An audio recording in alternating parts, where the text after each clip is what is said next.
Welcome to V3 news లక్ష్యం సమాజహితం నేను కీర్తి ముందుగా హెడ్లైన్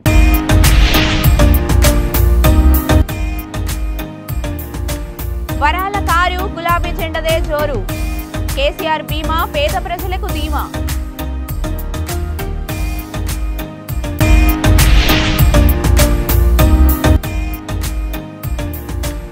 నిర్మల్ జిల్లా బీజేపీకి బిగ్ షాక్ అధ్యక్షురాలు రమాదేవి భాజపా పార్టీకి గుడ్ బై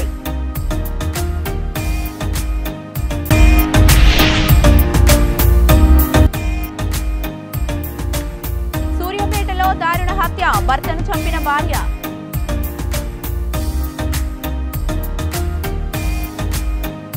ఇక డీటెయిల్స్ లోకి చూస్తే వికారాబాద్ జిల్లా మర్పల్లి మండలంలో ఎన్నికల ప్రచారం నిర్వహించారు. వికారాబాద్ నియోజకవర్గ బీఆర్ఎస్ పార్టీ ఎమ్మెల్యే అభ్యర్థి డాక్టర్ మెతుకు ఆనంద్ నాడు వికారాబాద్ జిల్లా బీఆర్ఎస్ పార్టీ అధ్యక్షులు ఎమ్మెల్యే డాక్టర్ మెతుకు ఆనంద్ అసెంబ్లీ ఎన్నికల ప్రచారంలో భాగంగా మర్పల్లి మండల పరిధిలోని కల్కోడ, షాపూర్, దమస్తాపూర్ తాండా, బూచాన్పల్లి గ్రామాలలో ప్రచారం నిర్వహించారు. కులమతాలకు అతీతంగా సోదరభావంతో ఎలాంటి అల్లర్లకు తావివ్వకుండా శాంతియుతంగా కలిసుండేలా పాలించిన ఘనత బీఆర్ఎస్ ప్రభుత్వానిదని, మళ్ళొకసారి కారు గుర్తుకు ఓటు వేసి క్షేమమైన సంక్షేమ పాలనకు సంపూర్ణ మద్దతు ఇవ్వాలన్నారు. ఈ కార్యక్రమంలో ప్రజాప్రతినిధులు, పార్టీ నాయకులు, కార్యకర్తలు, ప్రజలు తదితరులు పాల్గొన్నారు. ఏ ఊర్లో చూసినా రెడ్డిల మీద 10 ఏళ్ళు నువ్వు చేసిన అఘాయితాలను ఎవరు మర్చిపోలేరు. కాబట్టి సోదరులారా మీరందరూ ఈరోజు వస్తారు, రెడ్డిల దోస్తులు బంధువులు అంటారు, కాల్ముక్త పడ్డారు అంటాడు, అన్ని చేస్తాడు. ఎలక్షన్ లేనాక అదే కాలు పట్టి గుంజుతో పడ్డారు అంటాడు. కాబట్టి మీరు అందరూ దయచేసి ఒకటి బాగా గుర్తు పెట్టుకోవాలి. వీరు అందరు ఉన్నారు కాంగ్రెస్ లో, అదే ప్రవీణ్ కుమార్ ను విజ్ఞానులు అందరూ కూడా ఇప్పుడు పోతున్నారు. ఎందుకు ఆ పట్టణం ఎంబడి పోతే ఆయన గడ్డం తీసుకున్నంత సేపు కూర్చుంటే ఆ నాయకుడు మంచోడు అవుతాడు. నీ మాట వినకుండా గత 5 ఏళ్లలో ప్రజలకు ప్రతి ఒక్క కార్యకర్తను ఇల్వ లేదు, అది లేదు, ఇది లేదు అని నీ ఒక్కని బదులు 30 మంది నాయకులను తయారు చేసినందుకు కోపంతో అక్కడ నువ్వు తిట్టిన నాయకుని పక్కకే పోయినావు. పోయి ఏం చేస్తున్నావు ఈ రోజు? మా నాయకుడు మంచోడు, నీకేం నీ మీద కూడా SLT కేసు పెడతాడన్నా, నువ్వు కూడా జాగ్రత్త, రేపు పొద్దున నిన్ను కూడా తన్ని పంపిస్తాడు. కాబట్టి నువ్వు ఆయన మాటలు నమ్మొద్దు. నువ్వు నిర్మల్ జిల్లా బీజేపీకి బిగ్ షాక్ తగిలింది. శుక్రవారం జిల్లా అధ్యక్షురాలు పడకంటి రమాదేవి పార్టీ ప్రాథమిక సభ్యత్వానికి, జిల్లా అధ్యక్ష పదవికి రాజీనామా చేస్తున్నట్లు విలేకరుల సమావేశంలో వెల్లడించింది. పలువురు అసంతృప్తిగా ఉన్న కార్యకర్తలు, నాయకుల రాజీనామా విషయం వారి ఇష్టానికి వదిలేస్తున్నానని, నా స్వార్థం కోసం ఎవరిని రాజీనామా చేయండి అంటూ అననన్నారు. ఈ సందర్భంగా ఆమె మాట్లాడుతూ 10 ఏళ్లు పార్టీని అంటిపెట్టుకొని ఉన్నా చివరకు పార్టీ నాకు అన్యాయం చేసిందని, నిన్న కాక మొన్న వచ్చిన వాళ్ళకి భాజపా టికెట్ కేటాయించడం బీజేపీ నైతికతను మార్చిందని అనడానికి నిలువెత్తు నిదర్శనమని అన్నారు. నాపై డబ్బులు తీసుకున్నానంటూ అబండాలు మోపుతూ ప్రచారం జరుపుతున్నారని, అలాంటి ప్రచారంలో ఎలాంటి వాస్తవం లేదని అన్నారు. భవిష్యత్తు నా రాజకీయ నిర్ణయాన్ని త్వరలోనే ప్రకటిస్తానని, ప్రతి సమయాన నా కార్యకర్తలకు అండగా ఉంటానని అన్నారు.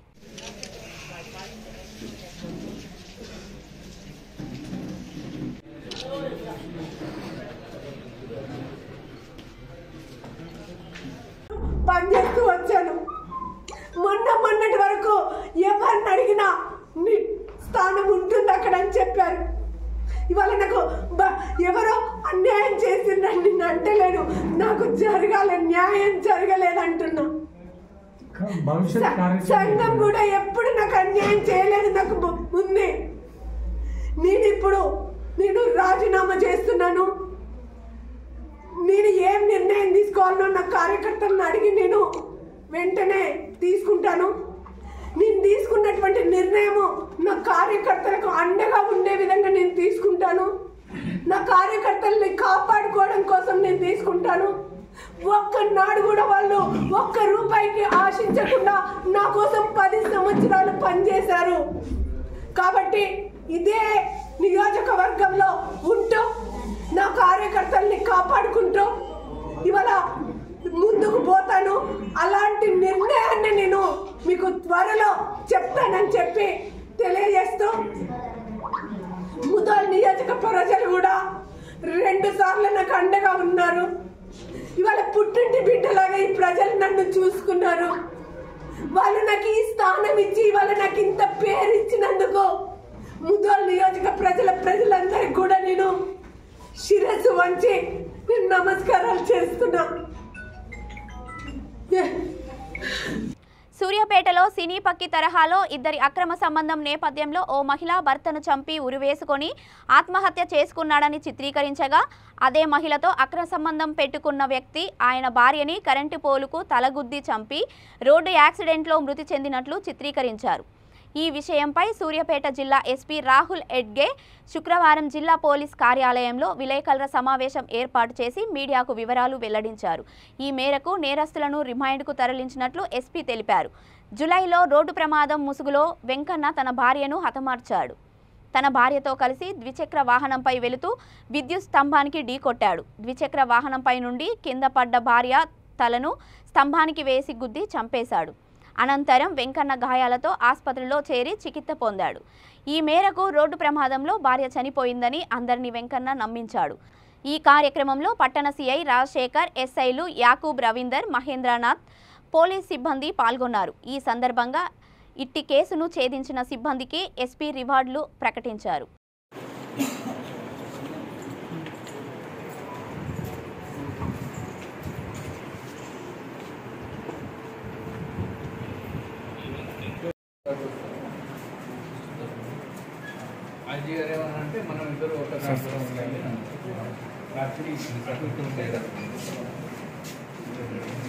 ఈ మంత్ 10th రోజు మనకు సూర్యాపేట టౌన్లో ఒక అన్యాచురల్ డెత్ 174 CRPలో ఒక కేసు రిపోర్ట్ అవుతుంది. రఫీ అన్న అతను హ్యాంగింగ్ చేసుకోండి చనిపోయాడు అని ఇన్ఫర్మేషన్ వస్తుంది. వచ్చిన తర్వాత కేసు రిజిస్టర్ చేసి దాన్ని బాడీని పోస్ట్మార్టం పంపించడం జరుగుతుంది. పంపించిన తర్వాత ఇన్వెస్టిగేషన్ ఆఫీసర్కి కొన్ని డౌట్ వచ్చి ఇది హ్యాంగింగ్ కాదు అని అనిపించి ఇన్వెస్టిగేషన్ స్టార్ట్ చేస్తారు. స్టార్ట్ చేస్తే technical data analysis plus information ద్వారా ఒక వెంకన్న అని ఒక అక్యూజ్డ్ అతని ఇన్వాల్వ్మెంట్ ఉంది అని తెలుస్తుంది. ఈ వెంకన్న ఎవరంటే రఫీ వాళ్ళ వైఫ్ నస్రీన్ ఎవరున్నారో నస్రీన్ వాళ్ళ పారామోర్. సో వీళ్ళిద్దరికీ రిలేషన్షిప్ ఉంటుంది. తర్వాత ఫర్దర్ ఇన్వెస్టిగేషన్ ఇంట్రాగేషన్ చేస్తే దీంట్లో వెంకన్న ఇన్వాల్వ్మెంట్ ఉంది అని తెలుస్తుంది. Venkanna and his friends Srisailam మళ్ళీ మధు వీళ్ళు ముగ్గురు కూడా ప్లాన్ చేసి 9th రోజు ఈవినింగ్ నైట్ అరౌండ్ 10:30 టైంలో ఈ నస్రీన్ వాళ్ళ ఇంటికి వెళ్తారు. మధు బయట ఉండి ఎవరైనా వస్తే అలర్ట్ చేయడానికి వాచ్ చేస్తుంటాడు. వెంకన్న శ్రీశైలం ఇద్దరు లోపల వెళ్ళి ఈ రఫీ అన్న అతను కొంచెం డ్రంకన్ కండిషన్లో ఉన్నప్పుడు అతన్ని చంపుతారు. చంపిన తర్వాత దాన్ని హ్యాంగింగ్లా ఆమె శారీ పెట్టి హ్యాంగింగ్లా క్రియేట్ చేస్తారు. తర్వాత నస్రీన్ ఒక రూమ్లో ఉండి రూమ్ బయట నుంచి లాక్ వేస్తాడు సో దట్ ఎవరికి డౌట్ రావద్దు అని. వీళ్ళు కూడా బయట వెళ్ళి మెయిన్ డోర్ క్లోజ్ చేసి కిటికీ నుంచి ఆ మెయిన్ డోర్ని లోపల నుంచే లాక్ చేస్తారు. మొత్తం హ్యాంగింగ్ లాగా చూపించడానికి ఏమేమి చేయాలి అదని చేస్తారు. సో ఈ కేసులో ముగ్గురిని అరెస్ట్ చేయడం జరిగింది. వెంకన్న, శ్రీశైలం అండ్ మధు అండ్ నస్రీన్ వీళ్ళు నలుగురు అక్యూజ్డ్ ఉన్నారు. అట్లనే ఇంకా ఇంట్రాగేషన్లో ఇంకొకటి విషయం ఏమొచ్చింది అంటే ఒక కేసు చివెంలాలో జూలై 8th రోజు మనకు యాక్సిడెంట్ కేసు రిపోర్ట్ అయి ఉంటుంది. దాంట్లో యాక్సిడెంట్లో వెంకన్న బైక్ యాక్సిడెంట్ అయి ఉంటుంది. దాంట్లో వెంకన్న వాళ్ళ వైఫ్ కూడా చనిపోయి ఉంటుంది. దీంట్లో బయట ఏం వచ్చిందంటే వెంకన్న వైఫ్ రమాదేవి ఎవరు చనిపోయారు ఇతను ప్లాన్ చేసి ఆమెను తీసుకొని వచ్చి కావాలని ఎలక్ట్రిక్ పోల్కి గుద్దాడు. గుద్దిన తర్వాత ఇద్దరు కింద పడతారు. కింద పడిన తర్వాత ఈ లేడీని అక్కడ చంపుతాడు. ఆ పోల్కి హెడ్ని కొట్టి చంపడం జరుగుతుంది. అది అయిన తర్వాత అది యాక్సిడెంట్ లాగా క్రియేట్ చేసి ఇతను కూడా అన్కాన్షియస్ ఉన్నలాగా క్రియేట్ చేసుకుంటాడు. చేసిన తర్వాత అది కూడా 304A రిజిస్టర్డ్ ఉంది. సో ఆ కేసు ఇంకా ఫర్దర్ ఇన్వెస్టిగేషన్లో ఉంది. సో ఇలా ఈ రెండు కేసుని మన officers under the supervision of additional SP, DSP గారు మళ్ళీ ఇన్స్పెక్టర్స్ అండ్ ఆల్ మెన్ ఎవరెవరు దీనికి వర్క్ చేశారు వాళ్ళందరూ కూడా చాలా మంచి వర్క్ చేశారు. వాళ్ళందరికీ కూడా మనం రివార్డ్స్. బీజేపీ మత విద్వేషాలు రెచ్చగొట్టి ఈ అధికారంలోకి రావాలని చూస్తుందని బీఆర్ఎస్ ముతోల్ ఇన్ఛార్జి పురాణం సతీష్ అన్నారు. నిన్న కిషన్ రెడ్డి బైన్సాను పాకిస్తాన్తో పోల్చడం దారుణమని తెలిపారు. కారు స్టీరింగ్ వైసీపీ చేతిలో లేదని, ప్రజలు ఆశీర్వదిస్తే దేశం యొక్క స్టీరింగ్ కేసీఆర్ చేతికి వస్తుందని అన్నారు. అహింసను బూచిగా చూసి గెలుపొందే ప్రయత్నం చేస్తుందని బీజేపీపై మండిపడ్డారు. నా సమాధానం వచ్చేసింది కదా మీకు. నాకు, భూమారెడ్డికి, శ్రీహర్రావుకు, మా ముగ్గురికి తెలియని ఉద్యమకారులు. నేను ఉమ్మడి జిల్లాలో కూడా ఉద్యమం చేసినప్పుడు నాకు ఈ బాసర్ లోపల బాసర్ లోపల కూడా నా మీద ఒక కేసు ఉంది. తెలంగాణ రాష్ట్రమే ఏర్పడకపోతే నేను చనిపోయేంత వరకు కూడా నా కేసులు తెగదు. నా కేసులు తెగదు. ఒకటే దెబ్బకు తెలంగాణ రాష్ట్రం లోపల 75 కేసులు పోయినాయి. 5 కేసులు రైల్వే కేసులు ఉండే, 3 కేసులు తెగిపోయినాయి. ఇంకా 2 కేసులు ఇప్పటికీ నడుస్తున్నాయి. ఇంకా సెంట్రల్ గవర్నమెంట్ ఆ కేసులు ఇప్పటికీ నడుస్తున్నాం. కానీ ఈ 85 కేసుల పీడైతే పోయింది. పార్టీ ఇవాళ క్యాడర్ బేస్డ్ పార్టీ. ఎవరో 4 పోతారు, ఆ 4 వస్తారు. వచ్చుడు పోకట ఇది ఇది స్టార్ట్ అయింది. ఇవాళ చిల్లర మల్ల రాజకీయాల కోసం పుట్టినటువంటి పార్టీ కాదు. భారతీయ జనతా పార్టీ, కాంగ్రెస్ పార్టీ అంటే చిల్లర మల్ల రాజకీయాల కోసం పుట్టిన పార్టీ కాదు. ఒక కాజ్ మీద 60 సంవత్సరాల ఆకాంక్ష నెరవేర్చేందుకు మన తెలంగాణ రాష్ట్రాన్ని సాధించేందుకు పుట్టినటువంటి పార్టీ. ఈ పార్టీలోకి వస్తుంటారు, పోతుంటారు, కానీ పార్టీ మాత్రం శాశ్వతం. నాయకులు శాశ్వతం. ఇవాళ నాయకులు పోతారు కావచ్చు, కానీ మా కార్యకర్తలు పోరు, ప్రజలు పోరు. ఇవాళ రైతు బంధు, ఆసరా పెన్షన్లు, రైతు బీమా, అదేవిధంగా దళిత బంధు, బీసీ బంధు, మైనార్టీ బంధు, ఇలాంటి ఎన్నో సంక్షేమ కార్యక్రమాలు. ఒకప్పుడు నేను తెలుగుదేశం పార్టీలో కూడా జిల్లా అధ్యక్షుడిగా ఉన్నప్పుడు ఇక్కడికి వస్తే నారాయణరావు పటేల్ రైస్ మిల్ ముందట పెద్ద మట్టి రోడ్, దుబ్బ. వాళ్ళు ఎటువంటి రోడ్లు ఉన్నాయండి? హైదరాబాద్ చూసినట్టు అవుతుందని నాకు.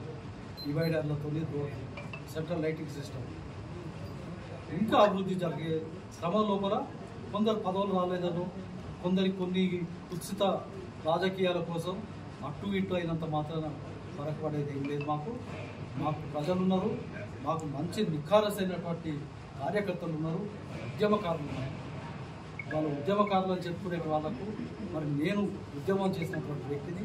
నా మీద 75 కేసులు ఉంటే నేను 22 రోజులు ఆదిలాబాద్ జైల్లో ఉన్నటువంటి వ్యక్తిని. వాళ్ళు ఉద్యమకారులు అనేటువంటి చెప్పుకునే వ్యక్తులు నాకు ఉద్యమంలో ఉన్నైతే ఎక్కడ కూడా నాకు తారసపడలేదు. నాకు కానీ, శ్రీహర్రావు కానీ, భూమారెడ్డి కానీ తెలియని ఉద్యమకారులు ఈ జిల్లాలో ఎవరు లేరు. ఇంకోటిసారి ఇప్పుడు కోరుట్ల నియోజకవర్గ కాంగ్రెస్ అభ్యర్థిగా జువ్వడి నరసింగరావు కాంగ్రెస్ శ్రేణులు మెట్పల్లి పట్టణం శాస్త్రి చౌరస్తా వద్ద మరియు కొత్త బస్టాండ్ ప్రాంతంలో భారీ ఎత్తున బాణసంచా కాల్చి సంబరాలు జరుపుకున్నారు. ఈ సందర్భంగా కాంగ్రెస్ నాయకులు కొమిరెడ్డి లింగారెడ్డి మాట్లాడుతూ కాంగ్రెస్ పార్టీ అధిష్టానానికి కృతజ్ఞతలు తెలిపారు. అత్యధిక మెజారిటీతో జువ్వడి నరసింగరావును గెలిపించుకుంటామని, ప్రతి కాంగ్రెస్ కార్యకర్త నరసింగరావు గెలుపుకు కృషి చేయాలని కోరారు. ఈ కార్యక్రమంలో కాంగ్రెస్ సీనియర్ నాయకులు జెట్టి లింగం, డాక్టర్ శ్రీనివాస్, షేర్ రాజు జెట్టి, లక్ష్మణ్, సంతోష్ రెడ్డి తదితరులు పాల్గొన్నారు.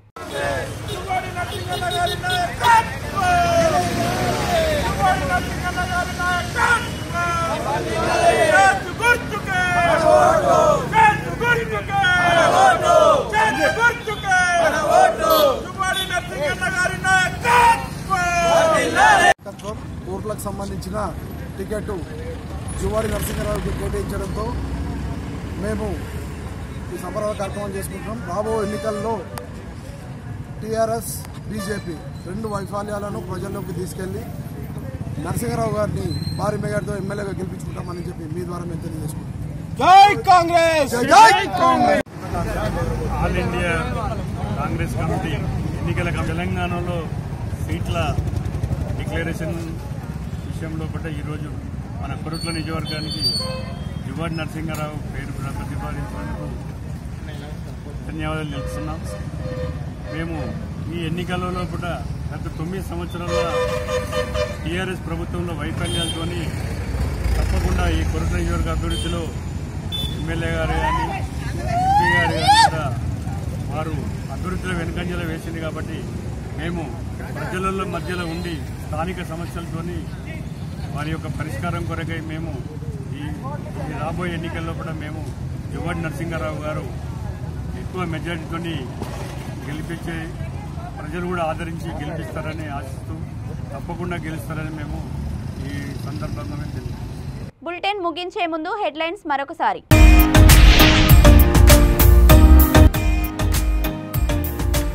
వరాల కారు గులాబీ జెండదే జోరు. కేసీఆర్ బీమా పేద ప్రజలకు ధీమా.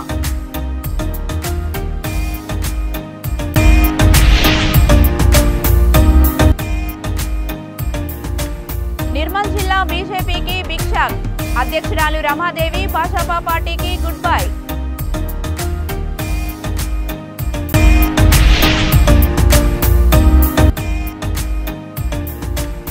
సూర్యాపేటలో దారుణ హత్య. భర్తను చంపిన భార్య.